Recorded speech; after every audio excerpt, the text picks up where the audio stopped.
Assalamualaikum warahmatullahi wabarakatuh.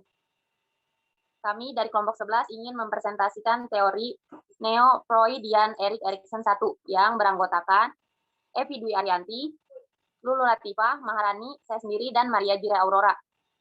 Materi yang pertama akan dibacakan oleh saya sendiri. Biografi Erik Erikson. Erik Hamburger Erikson adalah seorang psikoanalisis asal Jerman yang diakui karena kontribusinya pada psikologi perkembangan, terutama karena ia telah berhasil merumuskan teori perkembangan psikososial dan 8 tahapannya. Ia dilahirkan di Frankfurt, Jerman pada 15 Juni 1902 dan meninggal di Massachusetts, Amerika Serikat pada 12 Mei 1994. Erikson mencari jati dirinya dengan memberanikan diri pergi dari rumah selama masa remaja serta memutuskan untuk hidup sebagai seniman dan penyiar yang berkelana. Erikson menyelesaikan pendidikan di gimnasium dan pada usia 25 tahun ia diundang oleh temannya Peter Bloss untuk mengajar di sebuah sekolah eksperimental untuk murid Amerika yang dipimpin oleh Dorothy Burlingame di Wina. Sejak saat itu Erikson menjadi begitu tertarik pada pendidikan anak-anak. Ia berkenalan dengan perkumpulan Freud, mengikuti pendidikan dengan konsep psikoanalisis di bawah bimbingan Anna Freud, mempelajari psikoanalisis di Institut Psikososial Psikoanalisis di Wina dan tamat dari sana pada tahun 1933. Saat mengajar di sana, Erikson bertemu dengan Joan Serson, seorang guru dansa di sekolah Kanada. Mereka menikah dan mempunyai 3 orang anak, salah satunya menjadi seorang sosiolog sama seperti dirinya. Pada tahun 1993, seiring dengan fasisme yang muncul di Eropa saat Nazi berkuasa, Erikson dan keluarga meninggalkan Wina menuju Denmark, berharap untuk memperoleh kewarganegaraan. Pertama, mereka pergi ke Copenhagen. Ketika secara resmi permintaan kewarganegaraannya ditolak, ia meninggalkan Copenhagen dan berpindah ke Amerika Serikat, Boston. Saat dia menjadi warga negara Amerika, dia secara resmi menggantikan namanya menjadi Erik Erikson. Perubahan ini menjadi titik balik yang krusial dalam hidupnya karena hal tersebut mempresentasikan penarikan dirinya dari identitas seorang Yahudi. Erikson ditawari posisi di sekolah medical Harvard dan membuka praktek psikoanalisis anak secara private. Erik lalu mengajar dialek, lalu tinggal di Universitas California di Berkeley. Sejak saat itu, Erik sering bertemu psikolog seperti Henry Murray dan Kurt Lewin, serta para antropolog seperti Ruth Benedict, Margaret Mead, dan George Jory Batson. Reputasi Erikson hampir seluruhnya berasal dari urayanya tentang perkembangan psikososial sepanjang masa kehidupan, mulai dari masa bayi sampai masa tua, terutama konsep-konsepnya tentang identitas dan krisis identitas. Erikson juga dikagumi karena observasinya yang tajam dan interpretasinya yang peka serta melibatkan perasaan kasih terhadap segala sesuatu yang bersifat manusiawi. Teori perkembangan kepribadian yang dikemukakan Erikson merupakan salah satu teori yang memiliki pengaruh kuat dalam psikologi. Bersama dengan Sigmund Freud, Erikson mendapat posisi penting dalam psikologi. Pada umumnya, para psikolog lebih menyukai tahap Erikson daripada tahap psikoseksual Freud. Hal ini dikarenakan ia menjelaskan tahapan perkembangan manusia mulai dari lahir hingga lanjut usia. Satu hal yang tidak dilakukan oleh Freud. Selain itu karena Freud lebih banyak berbicara dalam wilayah ketidaksadaran manusia. Teori Erikson yang membawa aspek kehidupan sosial dan fungsi budaya yang dianggap lebih realistis. Materi selanjutnya akan dibacakan oleh Maria Jire Aurora.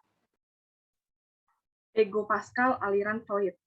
Freud berpendapat bahwa id dapat menjadi daya dorong bagi segala aspek perkembangan manusia. Sedangkan menurut Erikson, ego atau aspek psikologis adalah struktur kepribadian manusia yang relatif otonom, berkembang secara sosial dan adaptif sehingga mendorong perkembangan manusia. Erikson menyatakan bahwa ego kita adalah kekuatan positif yang menciptakan jati diri. Sebagai pusat kepribadian kita, ego menolong kita untuk beradaptasi dengan beragam konflik dan krisis dalam hidup, serta menjaga kita agar tidak kehilangan individualitas di masyarakat. Pusat dari teori Erikson mengenai perkembangan ego ialah sebuah asumsi mengenai perkembangan setiap manusia yang merupakan suatu tahap yang telah ditetapkan secara universal dalam kehidupan setiap manusia. Erikson mengemukakan persepsinya bahwa pertumbuhan berjalan berdasarkan prinsip epigenetik. Erikson melihat ego seperti agen pengatur setengah tidak sadar yang mempersatukan pengalaman-pengalaman sekarang dengan jati diri di masa lampau, serta merupakan gambaran diri yang diharapkan. Ia mendefinisikan ego sebagai kemampuan seseorang untuk menyatukan pengalaman-pengalaman dan tindakan-tindakan dengan cara yang adaptif. Erikson memperkenalkan 3 aspek ego yang saling berhubungan, yaitu ego tubuh, ego ideal, dan ego identitas. Ego tubuh mengacu pada pengalaman-pengalaman dengan tubuh kita, yaitu cara memandang fisik diri kita sendiri, sebagai sesuatu yang berbeda dengan orang lain. Ego ideal mewakili gambaran yang kita miliki terhadap diri kita sendiri dibandingkan dengan apa yang dicapai oleh diri ideal. Ego identitas adalah gambaran yang kita miliki terhadap diri kita sendiri dalam rangka peran sosial yang kita mainkan. Meskipun masa remaja adalah masa ketika biasanya ketiga komponen ini berubah pesat, perubahan ego tubuh, ego ideal, dan ego identitas dapat dan memang terjadi tahapan kehidupan manapun. Pengaruh masyarakat. Bagi Erikson, ego ada sebagai potensi ketika lahir, namun harus muncul dari dalam lingkungan kultural. Masyarakat yang berbeda-beda dengan ragam praktik pengasuhan anak cenderung membentuk kepribadian yang cocok dengan kebutuhan dan nilai kultur mereka. Prinsip epigenik. Dalam sistem kerjanya, ego dalam teori ini menggunakan prinsip epigenetik, yaitu kondisi di mana satu tahapan muncul dan dibangun berdasarkan tahapan sebelumnya, tetapi tahapan tersebut tidak menggantikan tahapan sebelumnya. Tahapan perkembangan psikososial. Yang pertama, ada masa bayi. Masa bayi adalah masa pembentukan, yaitu ketika bayi menerima bukan hanya melalui mulut, namun juga melalui organ indera yang lain. Oleh karena itu, masa bayi ditandai oleh, pertama, ada gaya sensori oral. Tahapan ini ditandai oleh dua gaya pembentukan, yaitu memperoleh dan menerima apa yang diberikan. Pelatihan awal interpersonal ini membantu mereka belajar untuk menjadi pemberi. Mereka harus belajar mempercayai orang lain. Yang kedua, ada rasa percaya dasar versus rasa tidak percaya dasar. Apabila pola penerimaan segala cocok dengan cara kulturnya menerima segala sesuatu, maka bayi belajar rasa percaya dasar. Sebaliknya, mereka belajar rasa tidak percaya dasar bila mereka tidak menemui antara kebutuhan sensori oral mereka dengan lingkungan mereka. Yang ketiga, ada harapan, kekuatan dasar masa bayi. Apabila bayi tidak mengembangkan harapan yang cukup pada masa ini, maka mereka akan menampilkan antitesis atau penarikan diri.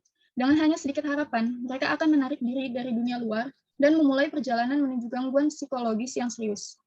Yang kedua, ada masa kanak-kanak awal. Mendapat kesenangan bukan hanya karena menguasai otot sirkular yang dapat berkontraksi, namun juga fungsi tubuh lainnya. Pada masa ini, anak-anak akan mengalami rasa ragu dan malu karena mereka belajar bahwa beberapa usaha yang mereka lakukan tidak semuanya berakhir dengan sukses. Selain itu, mereka akan mengembangkan pengukuran dari kendali diri. Oleh karena itu, masa kanak-kanak awal ditandai dengan pertama, ada gaya otot uretal anal. Pada masa ini, anak belajar untuk mengendalikan tubuh mereka, khususnya berkaitan dengan kebersihan dan pergerakan.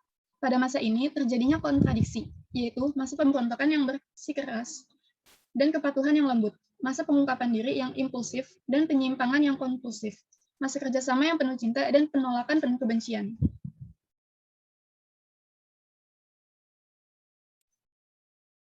Yang kedua, ada otonomi versus rasa malu dan raga.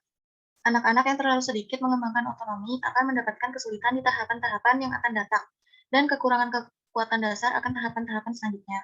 Rasa malu dan ragu adalah sifat historik, dan keduanya tumbuh dari rasa tidak percaya dasar yang dicapai ketika masa bayi. Yang ketiga, keinginan, kekuatan dasar masa kanak-kanak awal. Kekuatan keinginan yang matang dan ukuran signifikan kehendak bebas tertahan hingga tahapan perkembangan selanjutnya yang berasal dari keinginan awal yang timbul pada masa kanak-kanak. Ketika pengalaman mereka mengakibatkan rasa malu dan ragu yang terlalu besar, anak-anak tidak mampu mengembangkan kekuatan dasar yang penting ini. Terlalu kecilnya keinginan dan terlalu besarnya dorongan akan terbawa sampai usia bermain. Sebagai kurangnya tujuan dan hingga usia sekolah sebagai kurangnya rasa percaya diri. Yang ketiga ada usia bermain. Anak-anak usia prasekolah mengembangkan daya gerak, keterampilan berbicara, keingintahuan, imajinasi, dan kemampuan untuk menentukan tujuan. Yang A, ada gaya lokomotor genital. Ketertarikan anak-anak usia bermain akan aktivitas genital diiringi dengan meningkatnya sarana daya gerak mereka. Keinginan ini berkembang menjadi aktivitas dengan tujuan. Kemampuan kognitif anak memungkinkan mereka untuk menghasilkan khayalan terperinci. Akan tetapi, khayalan ini juga menghasilkan rasa bersalah, sehingga berkontribusi pada krisis psikososial pada usia sekolah. Yang B, ada inisiatif versus rasa bersalah. Meskipun mereka mulai mengadopsi inisiatif dalam memilih dan mengejar tujuan mereka, banyak tujuan yang harus ditekan atau ditunda. Akibat dari tujuan yang tabu dan terhambat ini adalah rasa bersalah.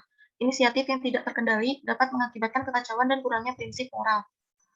Yang C, tujuan dan kekuatan dasar usia bermain.